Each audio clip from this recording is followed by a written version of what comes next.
Ang susunod na programa ay rated PG. Ito ay nangangailangan ng patnubay at gabay ng magulang para sa mga batang manonood.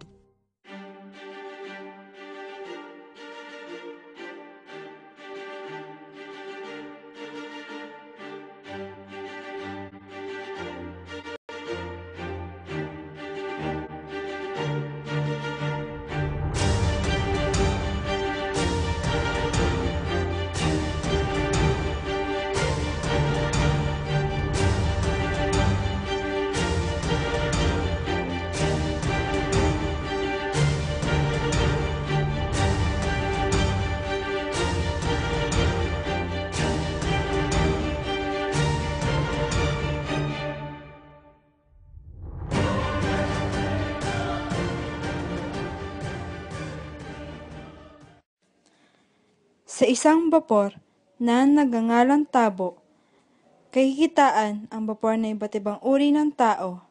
May mayaman, may hirap, kawani ng pamahalaan, at iba pa. Ang bapor ay patungong Laguna mula Maynila. Ilan sa mga dulan ng bapor ay ang mga praile, reverendos, si Isagani, ang mamayag na si Benzaib, si Doña Victorina, isang mag-alahas na nagangalang Simon, at si Basilio. Sa ilalim ng kubyeta ng bapor, may kitang nag-uusap si Isagani, Basilio, at Kapitan Basilio. Yung mga bata pa kami, ni Kapitan Tiago, wala pang drogang yan. Hindi ko rin lubos na isip kung saan nagmula ang masamang gamot na yan. Walang galang na po. Ngunit ang opio ay isang uri po ng halaman. Ito ay hindi isang gamot, makatutuklas pa lamang. At hindi rin isang halamang katutubo pa lamang sa ganito kapanahunan. Hindi ba, Basilio?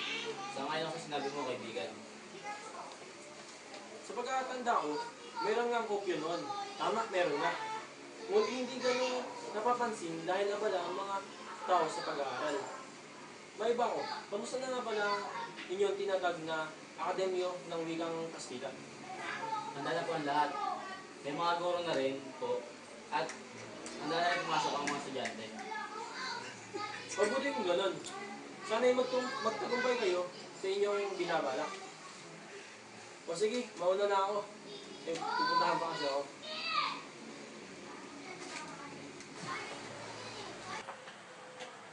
Magandang araw, Basilio. Di ba po uwi na magbabakasyon? Gawin na nga po, Ginoong Simon. Sino naman siya? Babayan mo? Hindi po, Ginoo. Ngunit, magkalapit lamang ang aming bayan. Bakit, Ginoo? Hindi pa ba kayo nakarating sa kanilang bayan?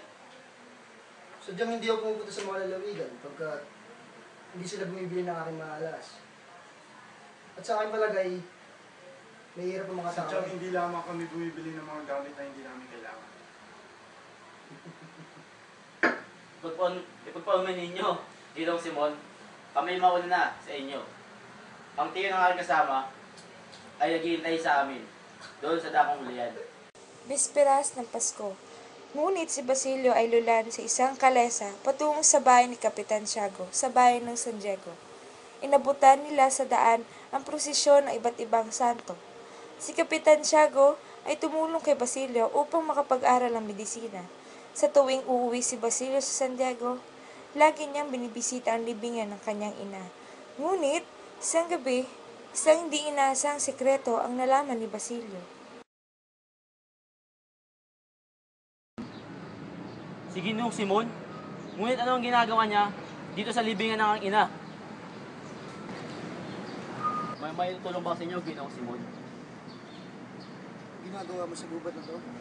Kung inyong magugunita, sa mismong pokding ito, may 13 taon na nakakaraan, kayo ay nagandog sa akin ng isang pakikiramay. At kung ako hindi nagkakamali, kayo si Crisostomo Ibarra, si Ginoong Ibarra, na pinagkamalan ng lahat ay patay na.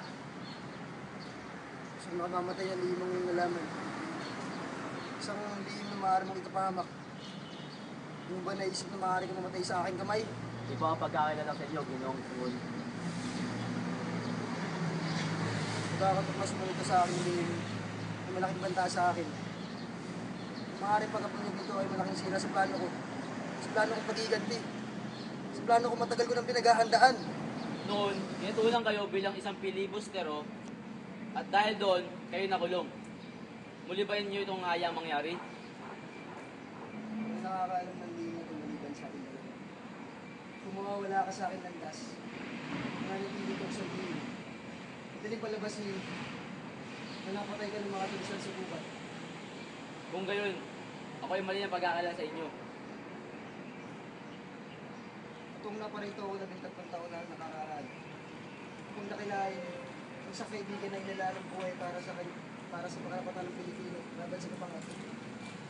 At naparito ako upang ipatuloy ang kanyang laban. Kung ako akalain, ang laso na naiwan mo lumalang sa lipunan. At ang mga kabataan, walang ginawa kundi sumunod.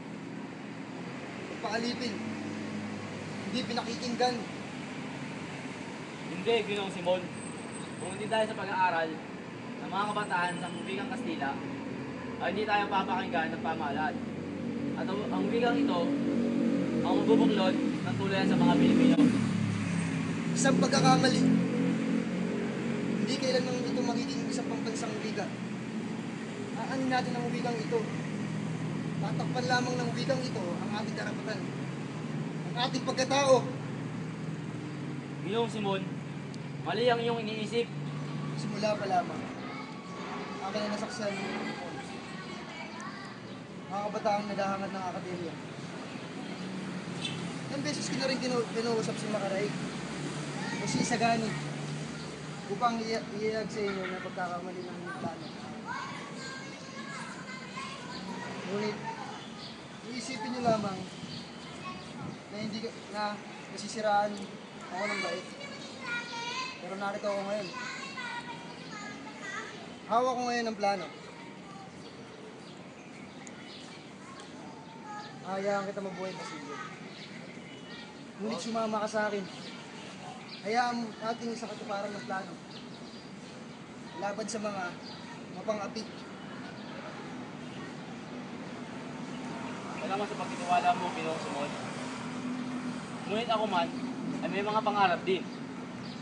Gusto ko mapagtapos. Gusto ko maging isang ganap na doktor. Makikita mo bang masaya ang mga tao? Makikita mo bang malaya ang bayan? At ano na lang ang iyong ina at kapatid? Hayaan mo na lang bang mabulok sila sa ilalim ng lupa? At tinatapak-tapakan ng mga taong umapi sa kanila? Na mismong pumatay sa kanila? Ano ang nais ninyong gawin ko, Ginoong Simon? Kaya ko ba silang ipaglaban? Gayon ako yung mismo waiwala. Isa lamang akong hamak na estudyante wala sa buhay. Hindi maaaring hukayin ang aking ina at iharap sa hukuman ng kanilang bangkay. At pagkatapos, ay magbintang na kung sino-sino sa Kastila. At anong may tutulong ko sa iyo? Ginoong Simon, magbaba man ng hatol ang mga hukom, wala na silang magagawa. Hindi na kayang ibalik ng kanilang mga pasya ang buhay ng aking ina at kapatid. Hayaan natin silang manahimik. Wala rin naman ako magpapapala sa aking paghiganti. Pareho lamang tayo ng karanasan kasi. Ngayon din ako noon. Pinagwalang bahala ako ang lahat. Ngunit sa pagwawalang bahala akong ito, ikaw pa ang masama. Ikaw pa ang kamumuhian. Ako pa ang kanyang kamumuhian. Sa kabila ng ginawa niya sa akin. Turo lamang sa tao magalit sa kanya nasaktan. Malalim na ang gabi. Bumalik ka na sa inyo. Kasi yun, hindi ko hinihiling na itago mo ang aking buhay. Dahil kahit ibunyag mo ito, itiyakin kong walang maniniwala. Gawin man, kung magbago man ang iyong isip, puntahan mo lang ang aking bahay sa escorta. Tama kaya ang aking ginawa? Bahala na. Mamamatay ang mahina. Matitira ang malakas. Konting tiis na lang. Lapit na ang magtagumpay. Konting tiis na lang. Sa bahay ni Makaraig, Nagtipon-tipon ang mga estudyanteng kasama sa grupo na naghahangad mapatayo ang Akademya ng Wikang Kastila. Ilan sa mga ito ay si Sandoval, ang estudyanteng mahilig manalumpati, si Isagani, ang makata, si Pekson, na puro pag-aalinlangan, at si Pelais, ang anak na isang Kastilang mangangalakal. Hinintay na lamang nila pagdating ni Makaraig upang ibalita sa kanila ang tungkol sa akademya. Nag-uusap ang mga mag-aaral kung sa palagay ba nila ipapayagan ang mga prele ang kanilang mga mungkahi. Tanging si Pekson lamang ang nag-iisip ng negatibo sa grupo. Nasa gitna ng pag-uusap ang mga mag-aaral nang dumating si Makaraig, dala ang isang magandang balita. Kaninang umaga ay nakipagkita ako kay Padre Irene at nabanggit niya sa akin na sa Los Baños daw pinag-usapan ng lahat. Ang lahat daw ay putol, ngunit hinayaan nila ang kataas-taasan grupo ng paaralang primarya ang magdesisyon. Ngunit hindi naman kumikilos ang loob niyan. Yan din ang sinabi sa akin ni Padre Irene. Ang sabi niya is Don Custodio, ang sanggunian ng grupo ang magdedesisyon. Paano mo labas sa akin ang desisyon? Yan din ang sinabi sa akin ni Padre Irene.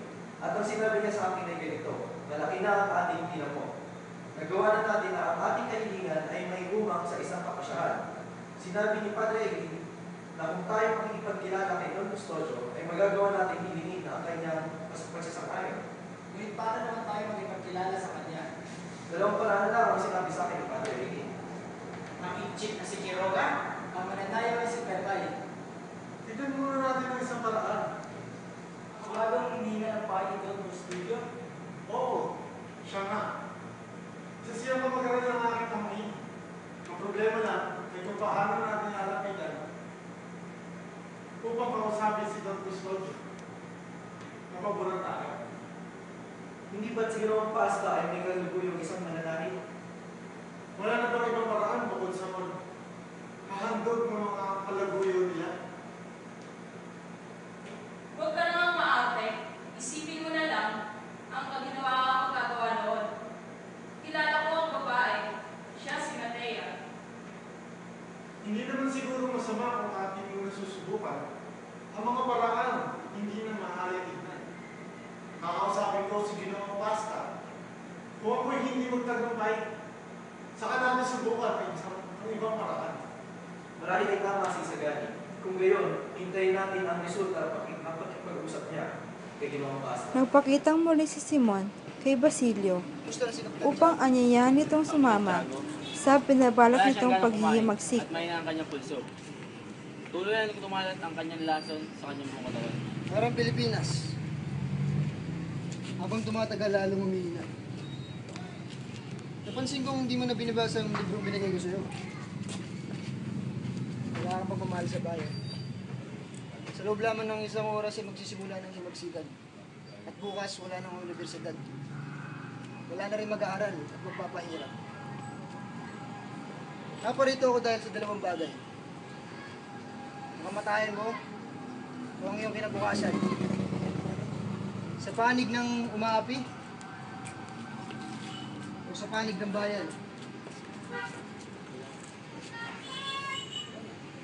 Sa panig ng umaapi o sa panig ng inaapi? Hindi ko alam. Hindi mo alam. Desisyon ka. Kailangan mo paglupas siya. Dahil ako ang namumuna sa'yo magsikan. Pakikiusap ko sa'yo ang samantalayin mo pagkakataon. Pamunuan mo ang hukbo. Lubusin ang Santa Clara. Pakukuha ko sa'yo ang taong ikaw lamang at nakakaalam bukod kay Kapitan Tiago. Huli na kayo! Clara. Anong ibig mong sabihin? Si Maria Clara ay patay na. Hey? Hindi! Paano nangyari to? Ika-anin ng hapon nang siya'y mamatay. Naparoon ako sa kumbento upang makabalita nang sabihin niya sa akin ang lahat.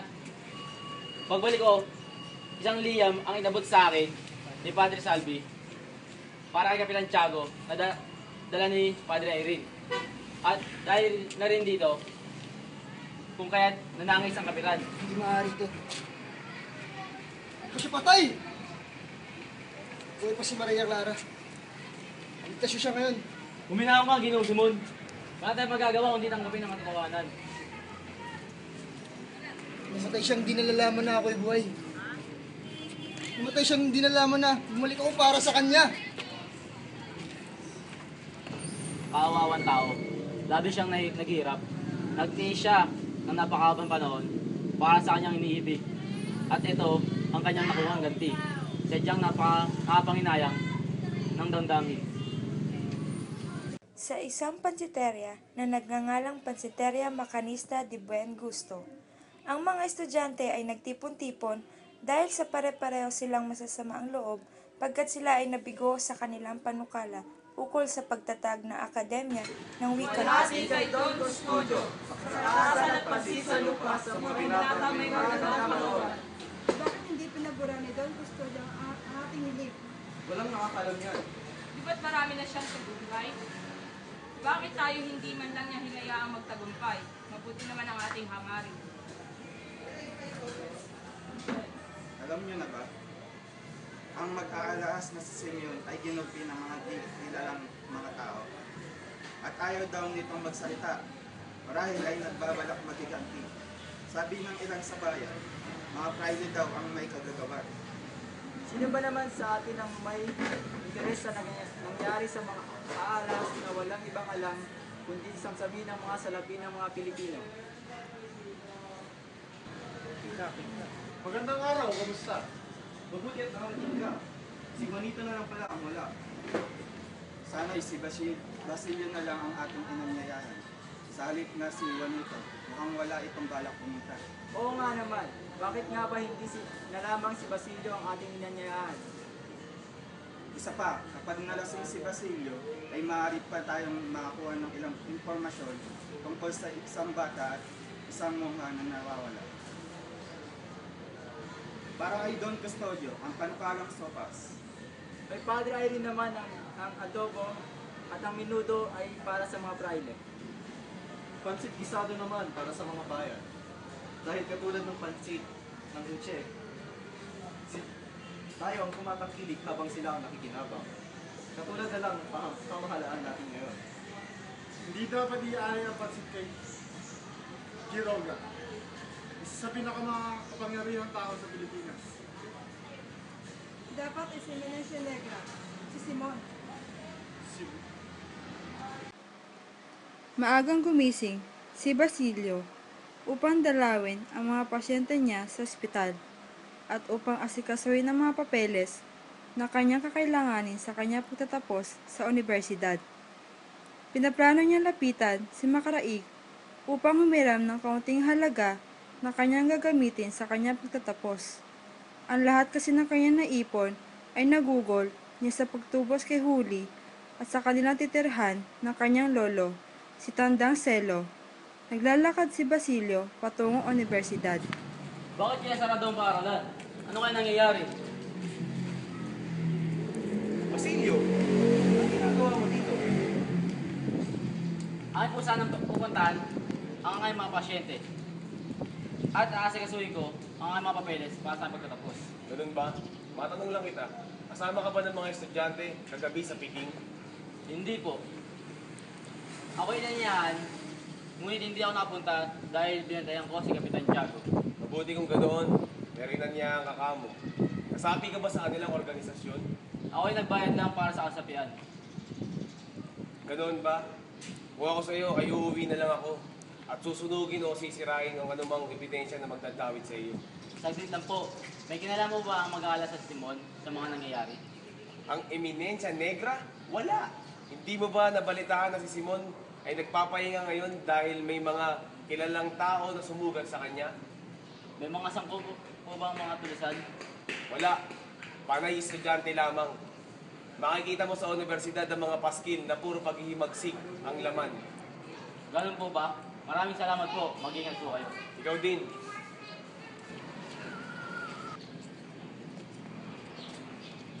Magandang umaga po, Profesor. Magandang umaga din. Ay, kay sama ng mga paskil sa loob. Yun na bang nakita? Hindi pa po. Siya nga pala. Si Kapitan Tiago ay matanda na. Nariyan na at nilalapitan na siya ng mga uwak at buwetre. Alagaan siyang mabuti. Makakasa po kayo.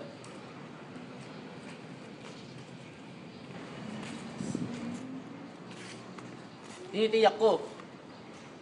Winika niya kapag kami tumiwalag, ay hindi kami makatapos. Marami may kinalaman siya rito.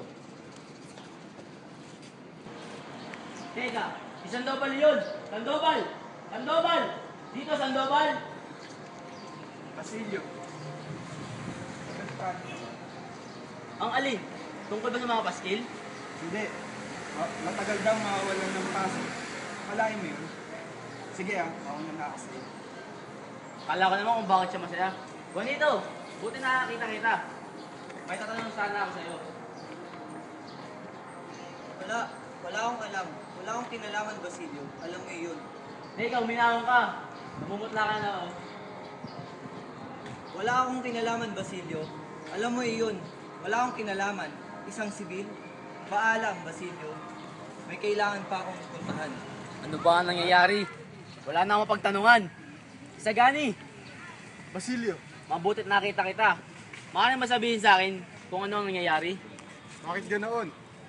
Dahil lang sa isang maliit na pangyayari, ay masisira ang samahan nating lahat. Ganun ba kababaw ang lahat ng pinagsamahan natin? Ngayon lang ba may makukulong? Kung dahil sa kanyang pagtatanggol sa kalayaan. Sino ba ang may kagagawan ng mga paskil na yan at masama ang nakalagay? Hayaan natin sila ang umalam. Kung nasaan ang panganib, doon tayo. Naroon ang karangalan ng isang Pilipino.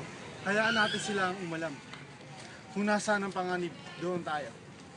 Naroon ang karangalan ng isang Pilipino.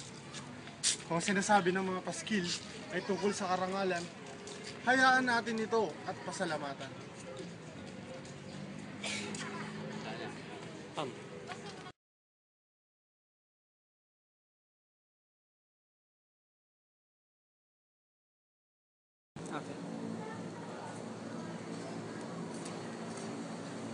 Naparito ako upang mapagkita sa aking kaibigan si Bakaray.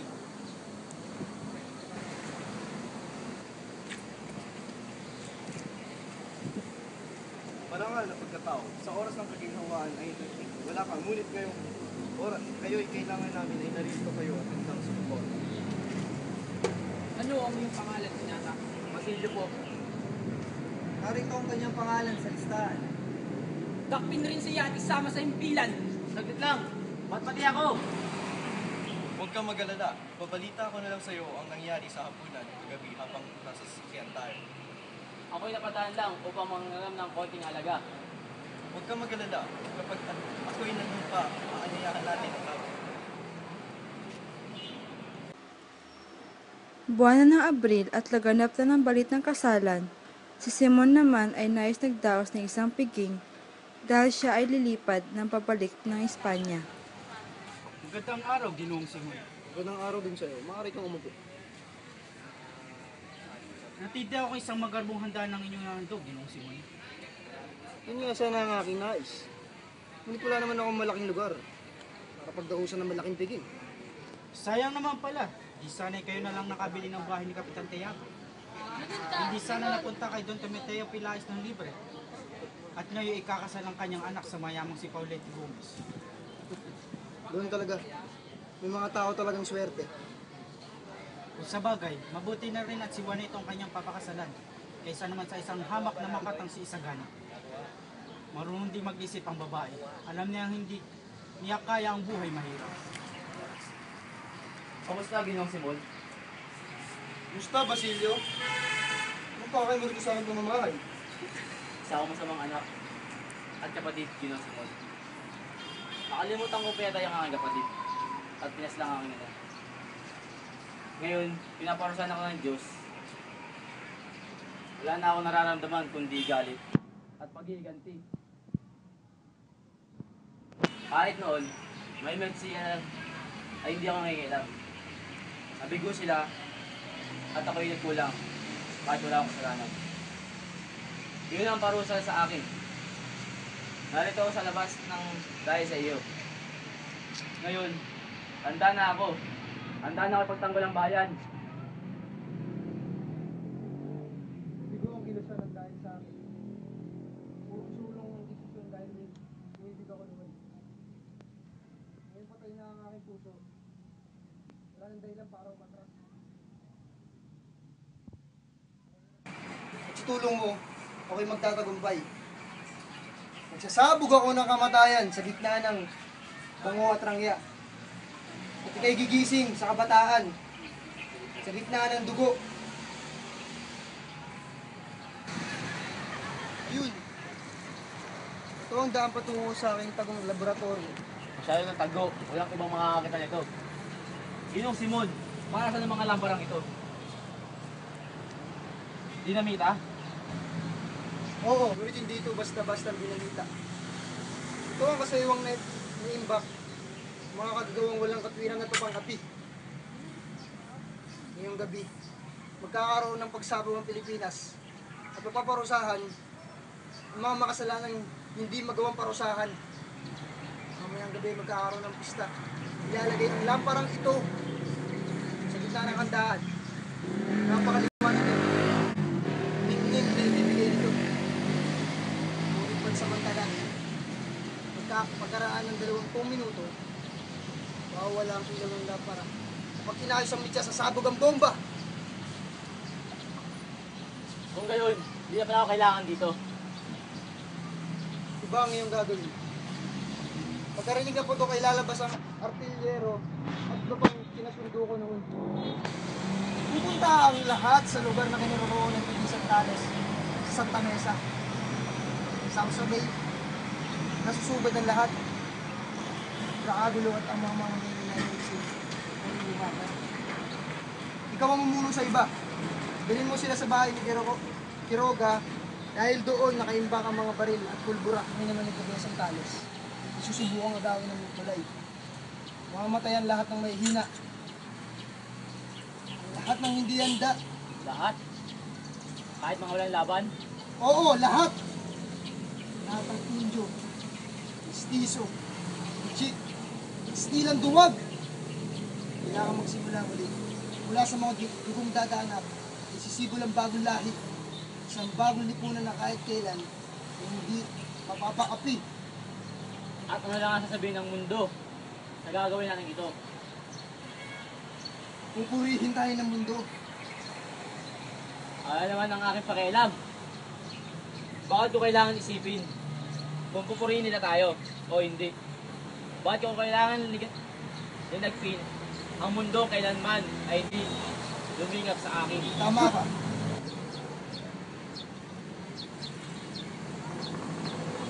Hintayin niyo ako sa tapat ng simbahan ng San Agustin. Ika-10 ng gabi. Lumayo kayo sa daangan ng Lugig. Alas 9. Kung gayon, makita na lang tayo mamaya.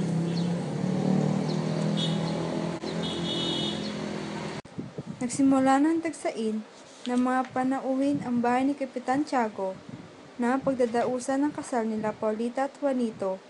Ang pagdating ng Kapitan Miral ay lamang nintay upang magsimula ang pista.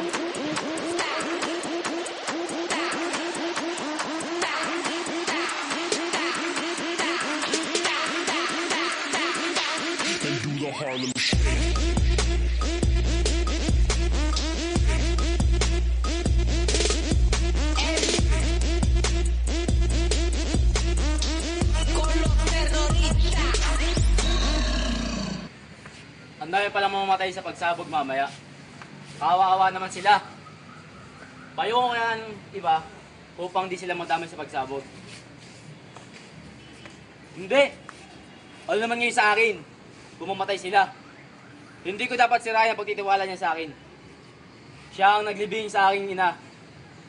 At ang mga tao sa loob na pumatay. Sinubukan ko kalimutan ang lahat. Magpatawad. Pero ang lahat ay may hangganan din.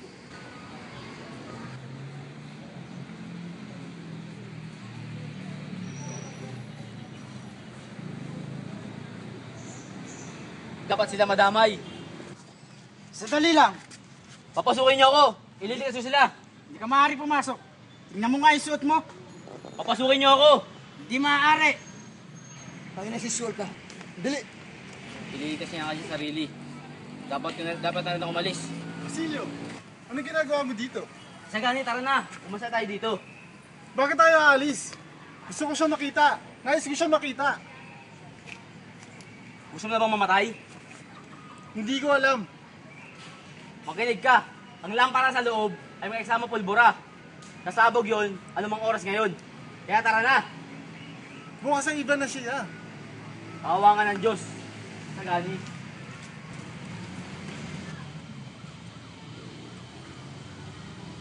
Nakasulat dito, Mane Tesel Pares. Kay Crisostomo Ibarra. Isang biro lang yan. Hindi magandang biro. Isang pagbabanta mula sa isang taong matagal nang namayapa. Ibarra. Sulat kamay niya to. Sulat ni Crisostomo Ibarra ito. Ito lang yung kasiyahan. Wala dapat ipangamba. Walang kwentang biro yan. Hindi kaya nais na tayong patayin lahat? Padre Irene, pakitaas na lamang ang mitsa. Isang saglit lamang. Magnanakaw! Habulin niyo ang magnanakaw!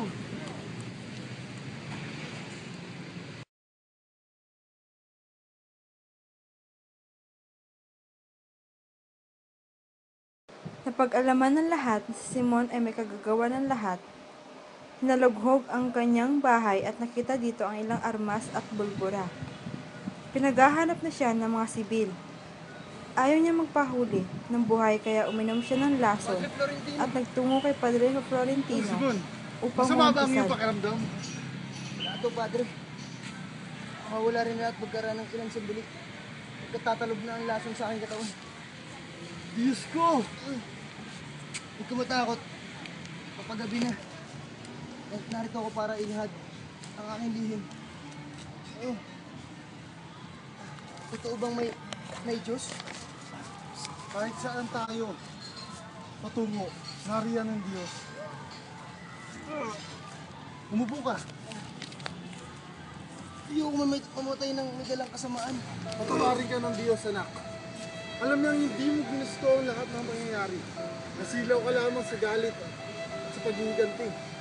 Nagustuhan niya ang lahat ng ito. Hindi nagtagumpay ang iyong plano ng dahil sa Kanya. Sapagkat alam niya hindi ito tama. Igalang natin ang kapasyahan. Pagkagay niyo po ba? Diyos, ang nagkaloob ng lahat nito. Walang makakapagsabi ng iniisip ng Diyos. Ngunit kailanman, hindi siya naggagad na masama para sa akin. Bakit ganyan? Hindi na ako tinulungan. Sapagkat mali ang iyong mga pamamaraan. Pag-ibig lang ang makakagawa ng dakila. Bakit niyo ako pinarusahan? Imbis na mga masasamang tao na namamahala, walang dulot kundi ang kasamaan. Kailangan maligin ang nalagyan para manumuyak ang bango. Maraming salamat, Padre. Kaya pa ang aking kalooban.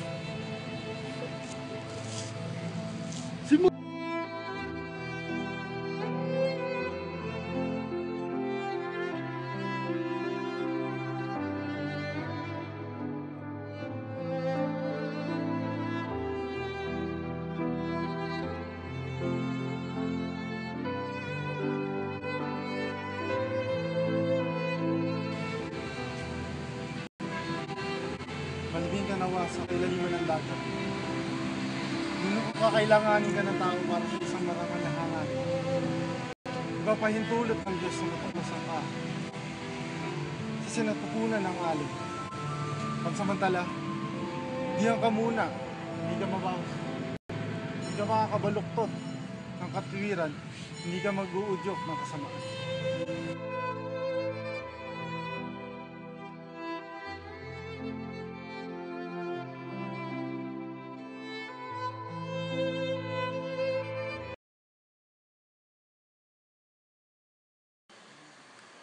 Magandang araw, Basilio. Ikaw ba ay pauwi na at magbabakasyon?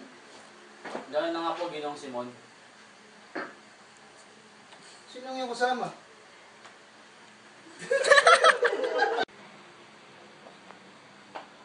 Magandang araw, Basilio. Ikaw ba ay pauwi na at magbabakasyon? Ganoon na nga po, Ginoong Simon. Di maaari ito. Masipatay! Buhay pa si Maria Clara. Huli na kayo. Bakit? Anong ibig mong sabihin? Patay niya si Maria Clara. Patay? Hindi! Paano nangyari to?